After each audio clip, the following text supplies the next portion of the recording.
نہ کوئی غم کرو نہ خوف، خوشیاں مناؤ جنت کی جس کا تم سے وعدہ کیا گیا تھا۔ اللہ کی ربوبیت پر اطمینان جب انسان کو ہو جاتا، میرا رب اللہ ہے، ربی اللہ، انسان کے لیے نہ کوئی کھٹکا، نہ کوئی خطرہ، نہ کوئی خوف، نہ کوئی حزن۔ جو کچھ ہو رہا ہے کس کے اذن سے ہو رہا ہے؟ اللہ کے اذن سے۔ اللہ کے اذن کے بغیر پتہ تک نہیں ہلتا۔ یہ کوئی اندھا بہرا مادہ نہیں ہے جس سے مجھے کوئی خوف ہو۔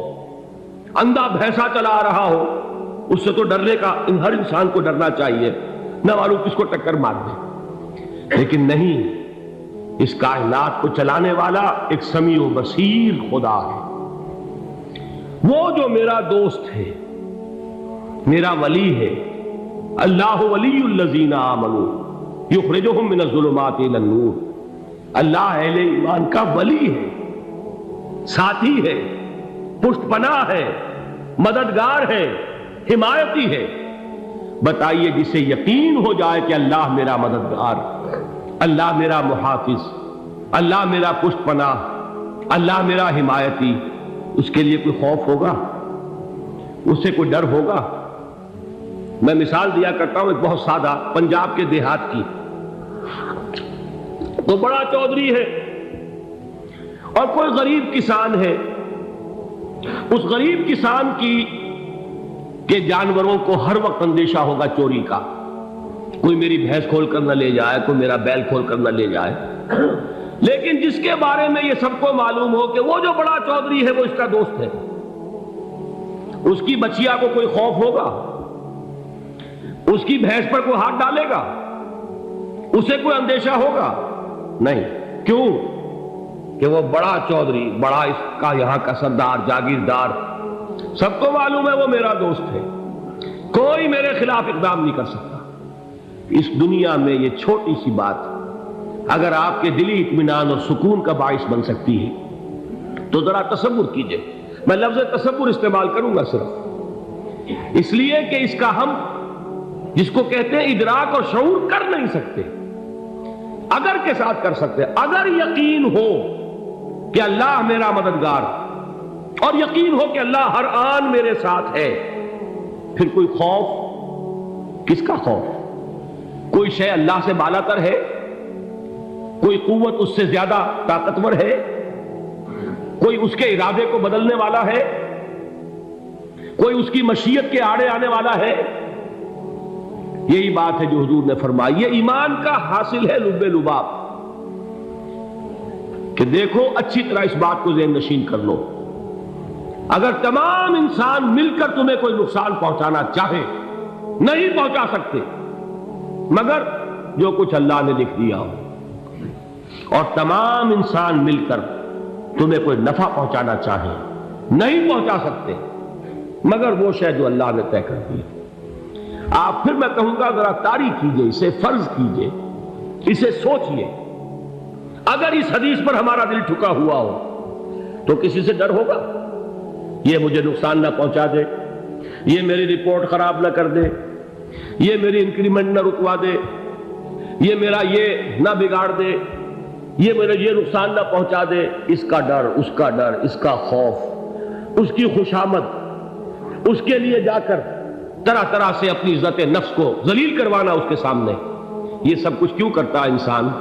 جب سمجھتا ہے کہ اس کے ہاتھ میں میرا کوئی نفع ہے، اس کے ہاتھ میں میرے لیے کوئی ضرر ہے، یہ مجھے کوئی غضب پہنچا سکتا ہے، یہ مجھے کوئی نقصان پہنچا سکتا ہے، یہ میرا کوئی کام بنا سکتا ہے، یہ میری کوئی ضرورت پوری کر سکتا ہے، اسی کا نام شرک ہے۔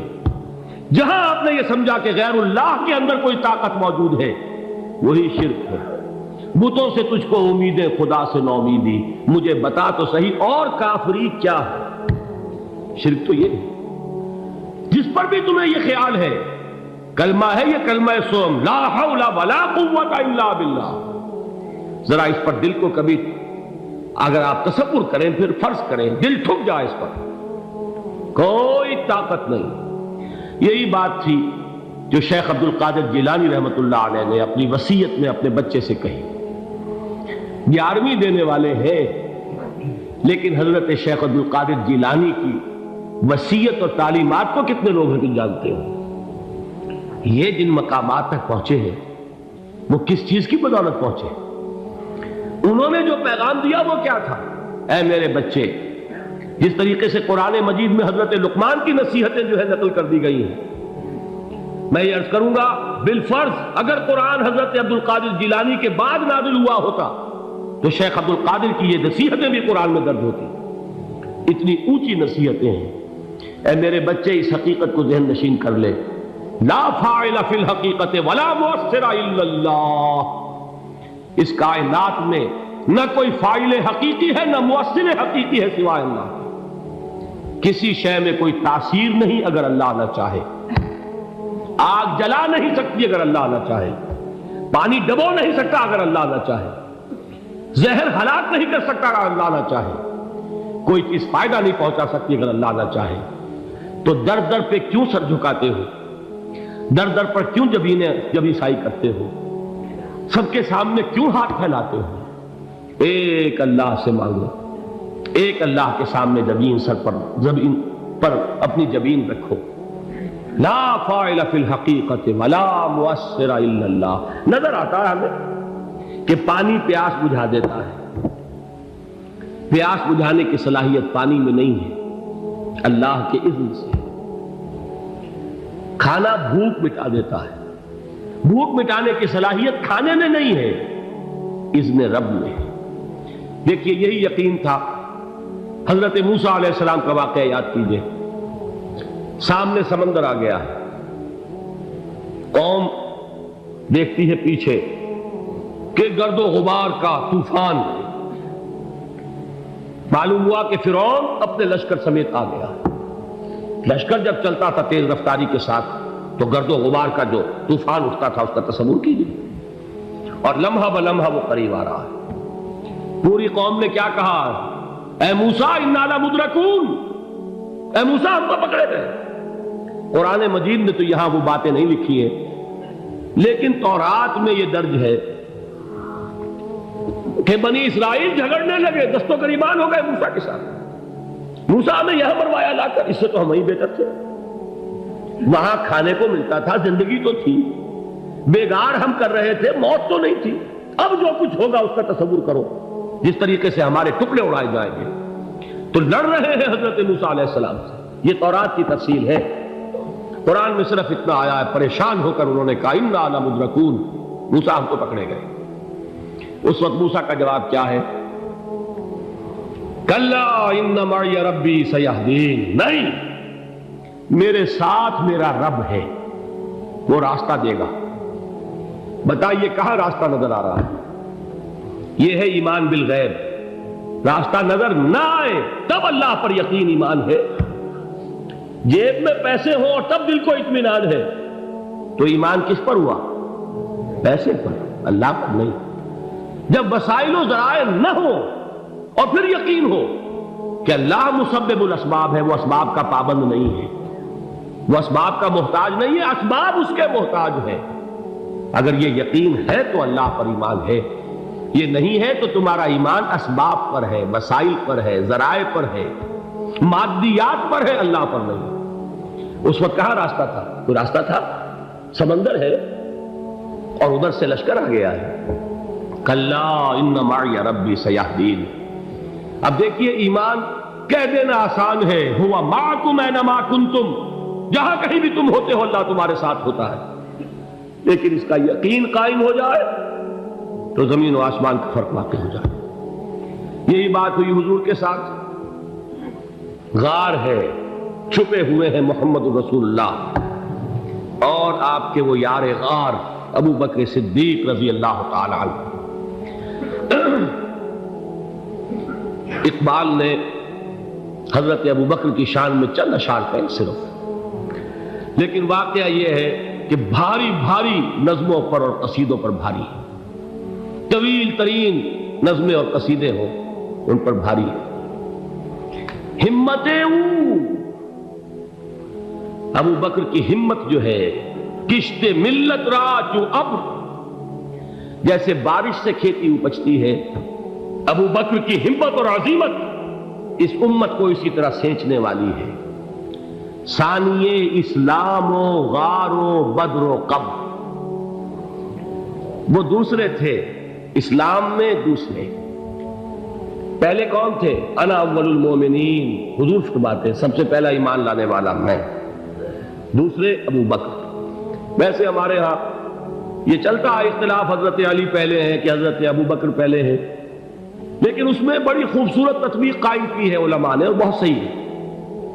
چار کے بارے میں فیصلہ ہی مت کرو کہ کون پہلے، ان کی ایک عجیب تقسیم کر دی ہے۔ آزاد مردوں میں، بالغ مردوں میں سب سے پہلے ابو بکر، بچوں میں سب سے پہلے علی، خواتین میں سب سے پہلے خدیجہ، اور غلاموں میں سب سے پہلے زید بن حارثہ۔